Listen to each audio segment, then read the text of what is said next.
My name is Maren Klein, and I'm 33. I balance my life the way I balance a ledger. Columns neat, numbers exact, days stitched together with small, reliable rituals. One mug, one plant I haven't killed yet, rent paid early because it costs less to sleep on time. After our family reunion, paper crowns, potato salad, the kind of laughter that feels rehearsed, I sat on my sister's couch and opened my banking app. Habit, hygiene. I hadn't planned on drama. The number blinked up at me like a dare. $487. Yesterday, it had been over $14,000. I refreshed. Once, twice, a third time for superstition. Still 487. Everything okay? Seth asked, leaning against the fridge like he owned the kitchen and gravity. Beer, smirk, laziness, arranged like furniture. You look weird, Sarah sang from the sofa, legs tucked under her, wine glass tilted in a way that said she'd never spill anything that mattered. My account, I said. It's gone. Seth snorted. Relax, we needed it more than you. The room tilted. You what? Oh, don't be dramatic, Sarah said, not looking up from her phone. It's not like we stole it. We're family. You drained my savings. My voice came out steady. The steadiness scared me. It's not draining if we're going to pay it back, Seth shrugged. Eventually. I turned to Mom. She was not hearing me, the way she does, with her knitting needles tapping like a metronome of denial. Mom, did you know? She sighed. Sweetheart, you're always so sensitive. You have a good job, no mortgage, no children. You live alone. You're fine. Dad, scrolling sports like the outcome was his responsibility, muttered, Language, Maren. As if stealing offended the carpet more than the taking did. I stared at Sarah. How did you get access? You left your info on the family computer last month, she said, unbothered. Maybe don't log in and walk away. It's kind of your own fault. My own? I stopped, swallowed the heat, trying to climb my throat. You're making this bigger than it needs to be. Seth's voice had that leaden, condescending calm that men put on like cologne. It's not like we wasted it on nonsense. We paid rent, groceries, survived. You didn't ask. We didn't think we had to, Sarah snapped. You've been paying for stuff for years. What's the difference if it comes through you or from you? And there it was, the family policy, version never written, enforced daily. I stood. No one moved. No apologies came. Not even a faked one for show. You're leaving already? Mom asked, as if I'd be rude not to stay for cake I apparently funded. Yep, I said, zipping my coat. But don't worry, I'll be in touch. Don't be like that, Sarah rolled her eyes. We needed it more than you. That's just facts. My hand found the doorknob, then paused. Then you won't mind what's coming next. They laughed, the kind of laugh people use when they think they're immortal. Outside, late light pooled on the sidewalk. The air had that post-party, pre-storm heaviness. Cousin Jen jogged up behind me, breath making little clouds. I heard what she said, she murmured. That wasn't right. I nodded, because if I spoke, I'd scream. The scream would be for 10 years' worth of little things that had turned into a chute where I poured myself until I was empty. Phone bills I just covered, a short-term loan that stretched from season to season, Christmas presents that were assumed rather than requested. Mom's favorite refrain, You're lucky, Maren. God gave you ease so you could share it. Dad's chorus, Family means supporting each other. Translation, We gave you life. Return it in installments. Back when I was laid off for 6 months, I lived on rice and eggs and didn't ask them for a cent. When I helped pay off Sarah and Seth's credit card just to reset them, they never paid me back. They never even said thank you. Last week, Sarah texted, Should I bring anything to reunion? She replied, Just bring yourself, and then in person, joked, and your card. I laughed. I get the joke now. My phone vibrated. Evan, my boyfriend, had sent a check-in earlier. You surviving the circus? He's the kind of man who fixes a wobbly chair without making a speech about the way I sit. I started typing. They drained it, then stopped. There would be time to tell him. He'd say, I've got you, not I told you so. He'd also remind me to breathe before I burn. Another notification slid in. Tessa, Evan's ex, had posted one of those saccharine square quotes. Family forgives. Pride isolates. The caption, Sometimes people with money forget empathy. Subtle as a brick through glass. I muted her, then myself. No more free oxygen for fires that aren't mine. By the time I reached my car, the fury had settled into something cleaner. Not cold, Clear. I drove home with the radio off, hands at 10 and 2, numbers assembling in my head like witnesses lining up. On my kitchen table, I dumped my bag and pulled out a folder. Receipts, screenshots, emails.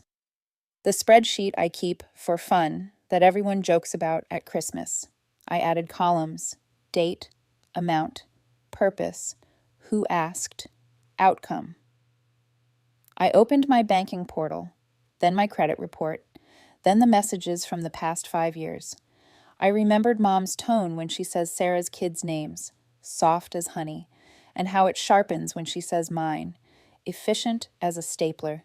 At midnight, Sarah called. I let it ring until it gave up. Seth texted, "Just call her, man." I put the phone face down and kept entering line items. $172 phone bill, hers. $230 utilities, theirs. $2,300, the car loan, just to help them catch up. $900 self-care that turned out to be Sephora. $1,400 in takeout over 3 months. The numbers didn't judge. They didn't forgive. They just told me my own story. Around 2 a.m., I closed the laptop. The apartment hummed. The way it does when the fridge kicks on, when no one is asking you to perform love in a language that looks like a wire transfer. I stood at the window. The city was quieter than it should be.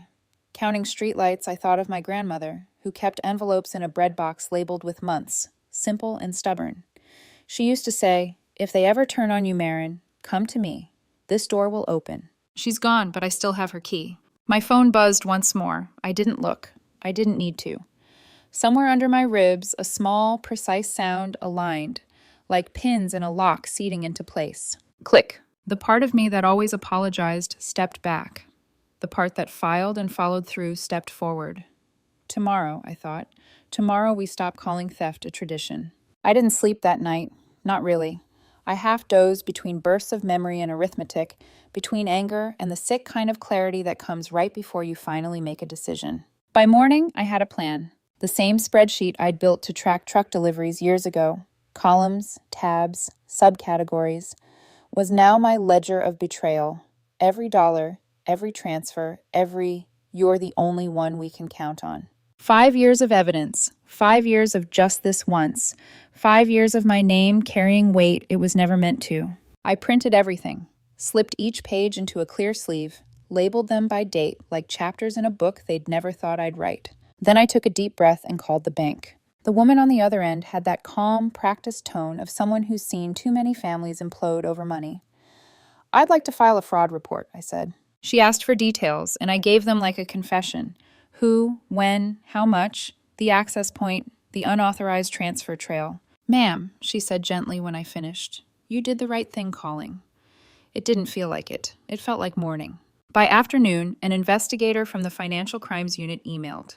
They'd flagged multiple linked withdrawals from my account routed to my sister's and her husband's. "Please do not contact them further," the email read. "We'll handle communication." I stared at that line for a long time. No contact.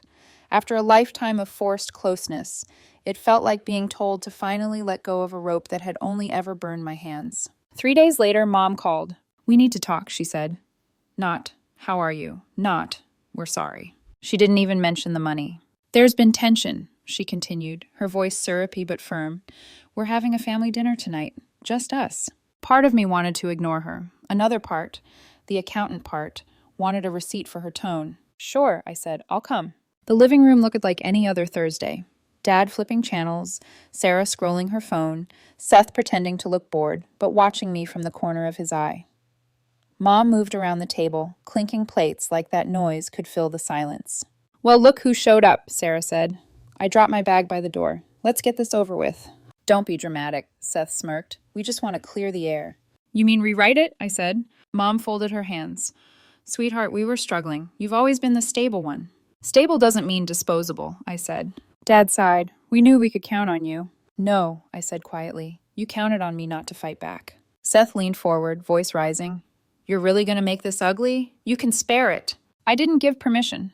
"You didn't say no either," Sarah snapped. "Maybe if you were around more." "Because I was busy paying your bills?" That's when I opened my bag and pulled out the folder. Thick, heavy. a sound like a door shutting when I dropped it on the table. "What's that?" Mom asked, knitting tone gone, real fear creeping in. "Proof," Sarah scoffed. "You're unbelievable." I slid the folder toward her. "Go ahead, look." She flipped the first page, froze. Her eyes moved faster, her color drained. Seth craned his neck to see, then went still too.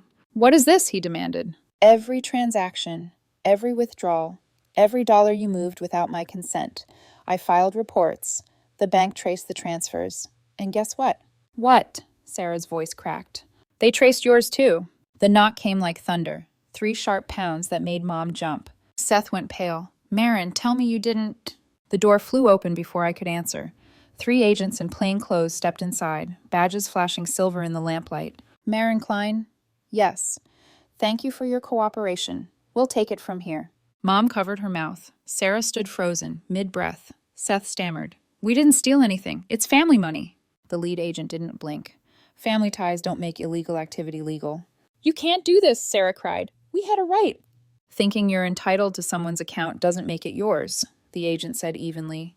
"Please stay seated." Dad finally stood, fists clenched. "This is insane. You're going to put your own sister in jail?"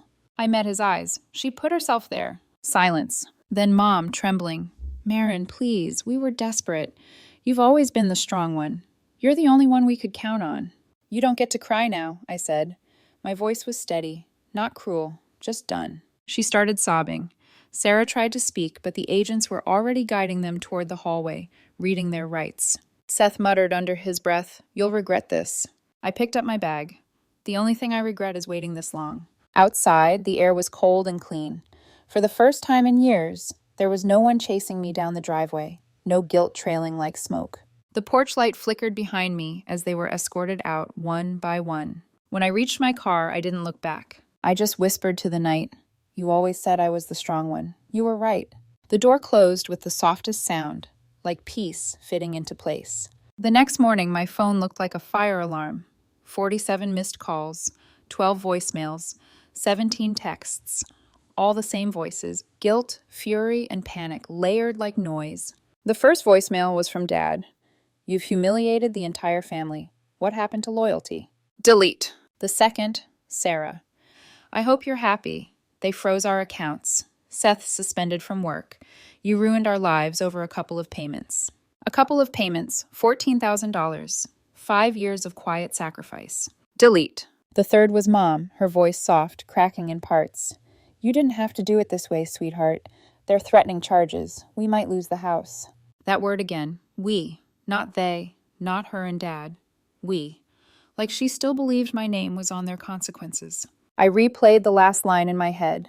We might lose the house. And felt nothing. No triumph, no ache.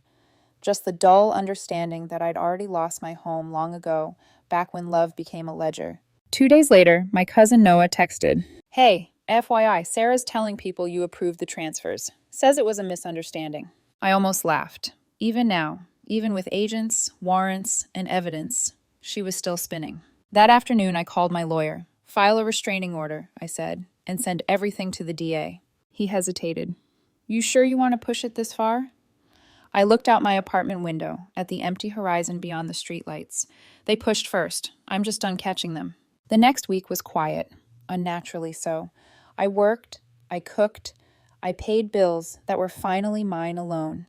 Evenings were spent with Evan, who knew when to talk and when to sit in the quiet. He brought dinner and watched as I opened an email from Kelly, Seth's sister. Subject line, "You were right." I almost didn't open it, but I did. "I know we haven't spoken in years. I just wanted to say you were right about all of it. How they treat you, how toxic it's gotten. I used to think you were cold.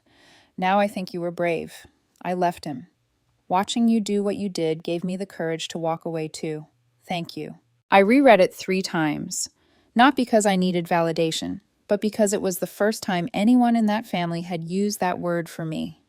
Brave. I didn't cry. I just sat there and let the words settle. Soft, solid, earned. That night, Evan leaned against my kitchen counter, hands in his pockets. "You okay?" "I think so," I said. "It's strange. I thought justice would feel louder." He smiled faintly. "Peace usually whispers." We ate in comfortable silence. No demands, no guilt, no performance. Later, his phone buzzed. A notification from Tessa, his ex. A photo captioned, "Some people don't know how to keep family together." He sighed, shook his head, and blocked her without comment. No drama, no explanation.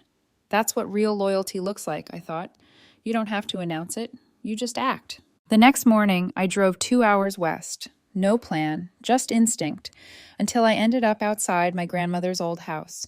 White paint peeling, porch light still broken, the smell of lilacs curling from the overgrown hedge. She used to tell me, "If they ever turn on you, Marin, this door will open." It still did. The key slid into the lock and turned smooth like it had been waiting.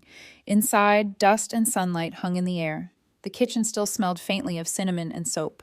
I made coffee in her chipped mug, sat at the small wooden table, and watched the light crawl over the fence she used to garden behind. For the first time in years, I didn't feel like I was trespassing in my own life. When I finally slept, it was for 11 straight hours.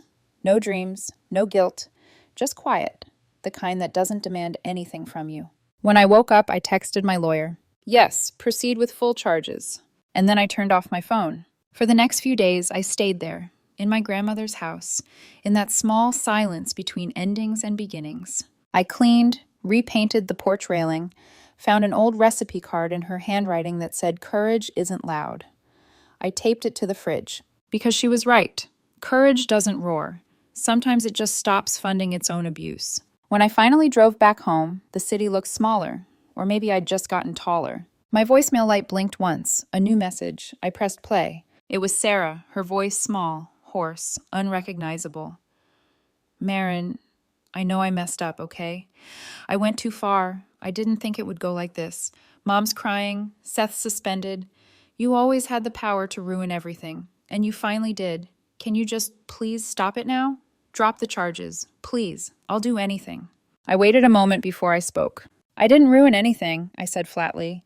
"I just stopped letting you walk over me." There was silence, then a shaky breath on the other end. I hung up. That night, I cooked dinner in peace, played an old record, sat on my balcony with a mug of coffee and no one asking for anything. For the first time since I was a teenager, no one was draining my account or my energy. I wasn't their provider, their safety net, or their guilt sponge anymore. I was just me. And that, I realized, was the richest I'd ever been. 3 months passed.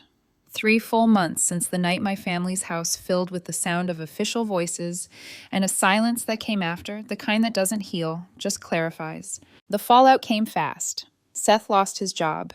Sarah's accounts were frozen. Mom sent long, shaking letters about how things got out of hand and how she never meant to hurt me. But even her apologies came with fine print. "We just assumed you'd always be there," she wrote. "That's what good daughters do. Not we were wrong, not we're sorry, just you were supposed to stay quiet." That line said everything. I didn't write back, didn't call, didn't explain. And for the first time, I didn't feel guilty for not explaining. Evan and I moved to a new city, somewhere with quieter mornings and salt in the air. He found a small mechanic's shop. I took a position at a firm that respected my hours. At work, my boss noticed how focused I'd become. He offered me a promotion. I said yes. It's funny how your life expands when no one's shrinking it, how your lungs make room again when you stop holding your breath for the next crisis. I sleep better now. I eat better. Even my laugh sounds different. Lighter, like it belongs to someone who finally kept what's hers. Mom still sends things sometimes. Holiday photos, a link to an article about forgiveness. The captions always have the same tone. Soft guilt, sugared pressure. Family forgives. Love finds a way. I reply when I want, with short, calm sentences. And sometimes I don't reply at all. Dad doesn't call. He sends 2-word texts. "You good? Stay safe." I answer the same way. "Good. You too." No warmth, but no venom either. Just neutral. Clean. It's more peace than we ever had under one roof. Last month, a letter arrived. No return address. The handwriting, small, neat, belonged to Kelly, Seth's sister. Inside was a check for tonnage and a note. "You were right. Watching you stand up gave me courage to walk away too. This is for what you paid for Ellie. The tablet, the rent, the clothes. Seth never thanked you, but I will. Thank you for being the example I needed." I sat with that letter for a long time. Not crying, not angry, just still. Because for the first time, someone from that world saw me as a person, not a purse. Brave, that word again. It felt strange, beautiful, true. Sometimes people ask if I regret it. If I regret pressing charges, walking away, burning the bridge so cleanly that there's nothing left but air. The answer is simple. No, I regret waiting so long. I regret every sleepless night where I rewrote their excuses into lullabies. I regret the vacations I skipped, the dinners I turned down, the emergencies I paid for while pretending it was generosity and not obligation. I regret how small I made myself so they could keep believing they were owed. But do I regret ending it? Never. My therapist once asked, "Why did it take you so long to say no?" And I said, "Because I thought saying no meant I didn't love them." She smiled and said, "No is how you teach people to love you back." I've never forgotten that. A few weeks ago, I ran into someone from high school at the farmer's market. She said, "Hey, I saw what happened with your family online. That's wild." I braced for judgment, but she just smiled. "Good for you. Most people never get out." I laughed. "It wasn't easy." "It never is," she said. "But you did it." She was right. Sometimes I still get flashbacks. That night in Sarah's living room, the laughter, the way they brushed me off. Mom saying, "You don't need that money." Sarah smirking, "We needed it more than you." And now, knowing they finally understand what that money really was, my time, my health, my boundaries, I don't feel revenge. I feel release. They finally paid the price for something they'd taken for granted all my life. Access. Access to my money, my patience, my silence, my peace. They thought family meant a lifetime subscription. I canceled it. Tonight, I sit on my balcony, coffee steaming, the city soft below me, and it hits me. Freedom isn't loud. It doesn't shout. It's the quiet click of a door you lock from the inside and never reopen to chaos. You don't have to set yourself on fire to keep others warm. You're allowed to stop. You're allowed to walk away. When you do, you don't lose a family. You find yourself.